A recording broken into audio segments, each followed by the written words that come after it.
Syria में रूस के दो अहम सैन्य अड्डे हैं। इनमें पहला खमेनिम एयरबेस, वहीं दूसरा टाटस सैन्य अड्डा है। टाटस सैन्य अड्डा भूमध्य सागर के तट पर है, जबकि खमेनिम एयरबेस लताकिया के बंदरगाह के पास में है।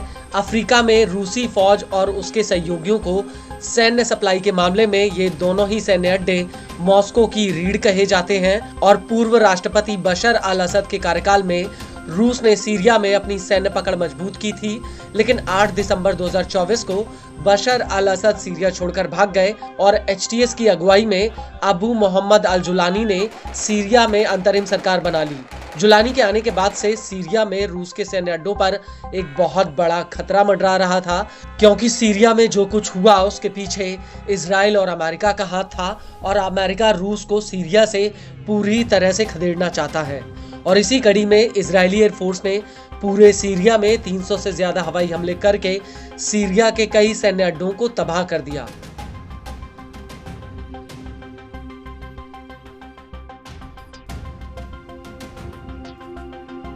लेकिन इस सब के बीच सवाल वही का वही था, आखिर सीरिया में रूस का क्या होगा। तो आपको बता दें, रूस को लेकर अब जुलानी ने एक बहुत बड़ा ऐलान किया है। दरअसल न्यूज एजेंसी अल अरबिया को दिए एक इंटरव्यू में जुलानी ने कहा कि हम नहीं चाहते कि रूस इस तरीके से सीरिया छोड़कर जाए जिससे दोनों देशों के संबंध लंबे समय तक के लिए खराब हो जाए। जुलानी ने अपने इंटरव्यू में आगे कहा कि रूस दुनिया का दूसरा सबसे ताकतवर राज्य है, यह बहुत महत्वपूर्ण है। सीरिया रूस के साथ रणनीतिक हितों को साझा करता है।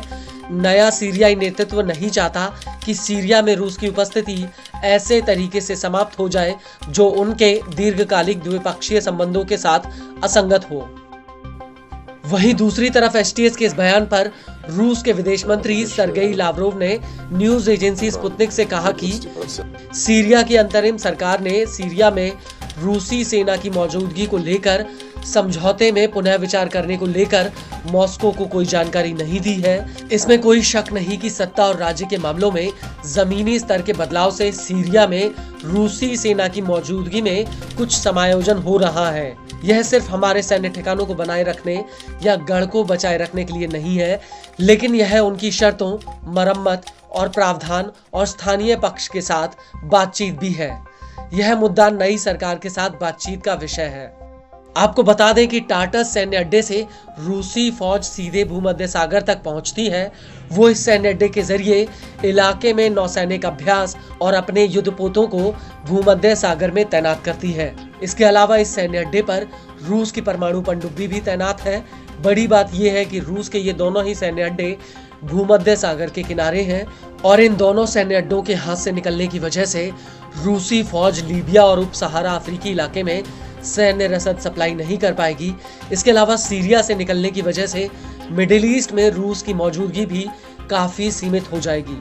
इस सब के बीच आपको ये भी बता दें कि असद तो सीरिया छोड़कर भाग गए, लेकिन उनकी गैर हाजिरी में उनके वफादारों की एचटीएस ने धरपकड़ तेज कर दी है।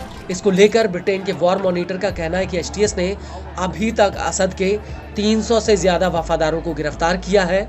इनकी गिरफ्तारी दमिश्क और आसपास के प्रांत जैसे होम्स, टाटस, लताकिया और देर एज़ोर में हुई है।